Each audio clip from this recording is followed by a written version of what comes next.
आप सभी को मेरा प्रणाम। मैं अर्चना पांडे राम गुलाम राय ऑनलाइन क्लासेस में आपका स्वागत करती हूँ।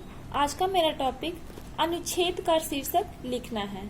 आज का मेरा टॉपिक है अनुच्छेद का शीर्षक। आइए देखते हैं अनुच्छेद क्या है। अनुच्छेद लेखन में किसी विचार, शक्ति, अनुभव, किसी घटना या दृश्य को कम से कम 7 या 8 पंक्तियों में, घटना या दृश्य को कम से कम 7 या 8 पंक्तियों में व्यक्त करना होता है।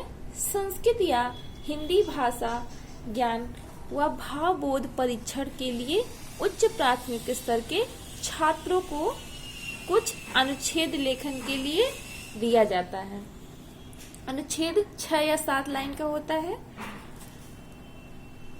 छात्र जिसे पढ़कर एवं समझकर उन अनुच्छेदों के उचित शीर्षक का चयन करता है। ये अनुच्छेद अपठित संस्कृत या हिंदी के गद्यांश व पद्यांश होते हैं। अब आइए देखते हैं अनुच्छेद की विशेषता। अनुच्छेद की विशेषता क्या है? इसके अंतर्गत कई पॉइंट्स हैं। पहला पूर्णता, दूसरा क्रमबद्धता, तीसरा विषय केंद्रितता, चौथा समासिकता, पांचवा विषयानुकूल भाषा शैली, छठवां सीमित संतुलित आकार होना चाहिए और सातवां स्वतंत्र लेखन कला होनी चाहिए। अब आइए देखते हैं पहला क्या था। पहला पूर्णता। पूर्णता क्या है? इसके अंतर्गत स्वतंत्र अनुच्छेद की रचना के समय ध्यान रहे कि उसमें संबंधित विषय के सभी पक्षों का समावेश हो जाए। विषय सीमित आयामों वाला होना चाहिए जिसकी सभी पक्षों को अनुच्छेद के सीमित आकार में संयोजित किया जा सके, उसमें पूर्णता होनी चाहिए। दूसरा क्या है? क्रमबद्धता। क्रमबद्धता के अंतर्गत अनुच्छेद लेखन में विचारों को क्रमबद्ध एवं तर्कसंगत विधि से प्रकट करना चाहिए। अनुच्छेद के लिए आवश्यक है कि वह सुसंगठित हो तथा उसमें विचारों और तर्कों का ऐसा सुविचारित क्रम हो कि वाक्य एक दूसरे से जुड़ते चले जाएं। ये क्रमबद्धता के अंतर्गत आता है। अब आइए तीसरा देखते हैं। तीसरा क्या है? विषय केंद्रितता। विषय केंद्रितता क्या है? अनुच्छेद का आरंभ से अंत तक एक सूत्र में बाधा होना परमावश्यक है। अनुच्छेद मूल विषय से इस प्रकार बंधा होना चाहिए कि पूरे अनुच्छेद को पढ़ने के बाद पाठक संसार में उसके शीर्षक को नितांत संगत एवं प्रयुक्त माने, उसको अच्छा माने। अब आइए चौथा क्या है? समासिकता। समासिकता क्या है? सीमित शब्दों में यथासंभव पूरी बात कहने का प्रयास करता है। यह गागर में सागर भरने के समान है। अनुच्छेद में अनावश्यक बातें न करके केवल विषय के संदर्भ वर्णन विवेचन किया जाना चाहिए। मतलब वह ध्यान केंद्रित होकर के बस विषय पर चर्चा की जानी चाहिए। अब आइए पांचवा क्या है? विषयानुकूल भाषा शैली। इसके अंतर्गत अनुच्छेद की भाषा शैली विषयानुकूल होनी चाहिए। प्रायः अनुच्छेद शाश्वत महत्व के विषयों को लिखे जाते हैं, अतः उसकी भाषा भी विषय के अनुरूप गंभीर एवं परिमार्जित होनी चाहिए। क्योंकि शैली के माध्यम से लेखक विशेष को सामान्य रूप प्रदान करता है तो कभी सामान्य को विशेष रूप से प्रस्तुत करता है। इसी को शैलीगत विशेषता कहा जाता है। अब आइए छठवां क्या है? सीमित संतुलित आकार। इससे तात्पर्य है कि सामान्य अनुच्छेद 300 से 350 शब्दों के मध्य होना चाहिए। संतुलित वर्णन के लिए आकार प्रकार की संतुलित भी अपनाना चाहिए। विषयानुसार यह संख्या कुल कम या अधिक भी हो सकती है। अनुच्छेद लेखन के समय पहले अनुच्छेद का एक प्रारूप तैयार कर लेना चाहिए। शब्द, संख्या, मुहावरे, लोकोक्तियां ये संबंधी सभी बातों का ध्यान रखते हुए अनावश्यक बातों को हटा देना चाहिए। ये सीमित या संतुलित आकार हो गया। अब आइए 7वां पॉइंट क्या है? स्वतंत्र लेखन कला। स्वतंत्र लेखन कला क्या है? प्रत्येक अनुच्छेद अपने आप में स्वतंत्र होता है। कुछ अर्थों में समानता रखते हुए भी वह निबंध और पल्लों से भिन्न है। विषय के अनुरूप ही शैली का भी चयन हो जाता है।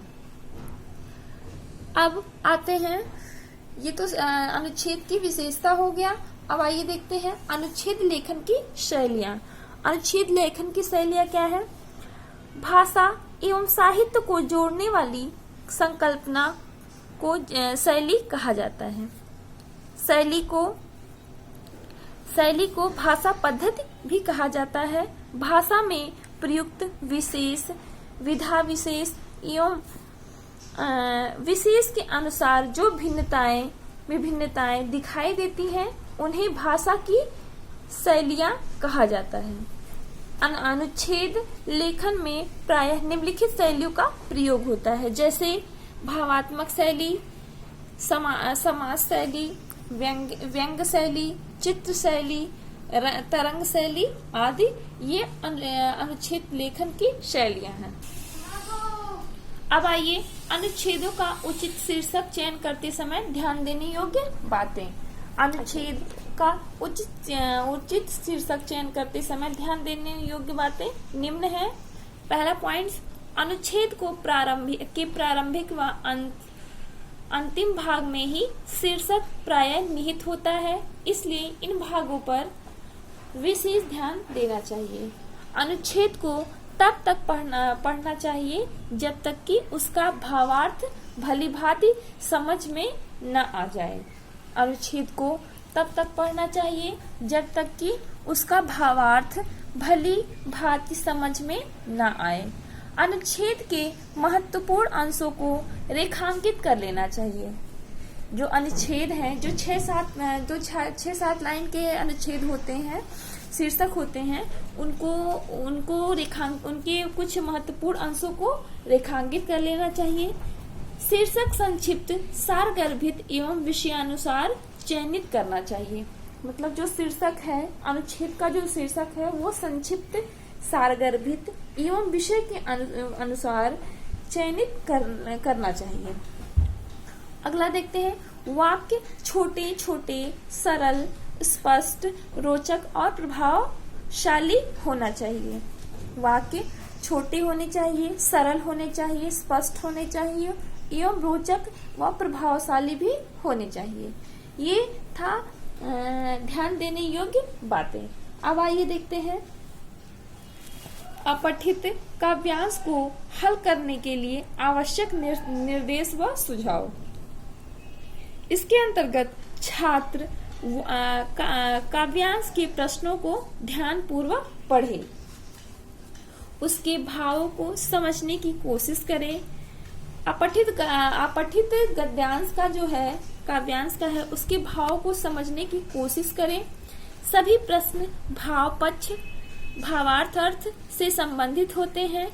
कला पक्ष, रस, छंद, अलंकार से कोई प्रश्न नहीं होना चाहिए।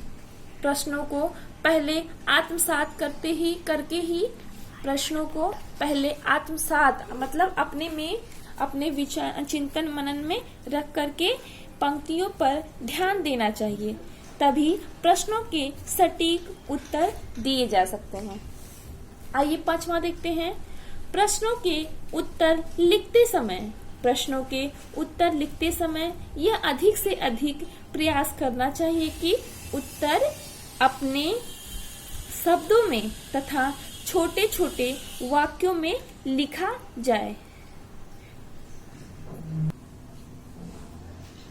लिखा है, ये थे अपठित गद्यांश काव्यांश को हल करने के लिए आवश्यक निर्देश व सुझाव थे। अब आइए देखते हैं अपठित गद्यांश को हल करने के लिए आवश्यक निर्देश व सुझाव। तो आइए देखते हैं। सबसे पहले गद्यांश के अंत में दिए गए प्रश्नों को ध्यानपूर्वक पढ़ना चाहिए। सबसे पहले गद्यांश के अंत में दिए गए प्रश्नों को ध्यानपूर्वक पढ़ना चाहिए। उसके बाद गद्यांश को ध्यानपूर्वक पढ़ना चाहिए तथा मुख्य बातों को पेंसिल से रेखांकित करना चाहिए। अब प्रश्नों के उत्तर गद्यांश में निकालने चाहिए, गद्यांश से निकालने चाहिए। फिर दिए गए प्रश्नों के उत्तर इसी गद्यांश में छुपे हुए होते हैं। अब इन छिपे उत्तरों को प्रश्नों के अनुसार उत्तर बनाकर लिखना चाहिए। व्याकरण के प्रश्नों का उत्तर समझा करके लिखना चाहिए। मतलब व्याकरण के प्रश्नों का उत्तर समझा करके लिखना चाहिए। गद्यांश के शीर्षक वाला प्रश्न, गद्यांश के शीर्षक वाले प्रश्न तो बहुत सरल होता है। गद्यांश के शीर्षक वाला प्रश्न तो बहुत सरल होता है। गद्यांश का मुख्य भाव ही उसका शीर्षक होता है। गद्यांश का मुख्य भाव ही उसका शीर्षक होता है। यदि उचित शीर्षक का पता न चले तो गद्यांश में बार बार आने वाले शब्द को भाव के अनुसार शीर्षक के रूप में लिखना चाहिए। तो आज का मेरा टॉपिक अनुच्छेद का शीर्षक यहीं समाप्त होता है।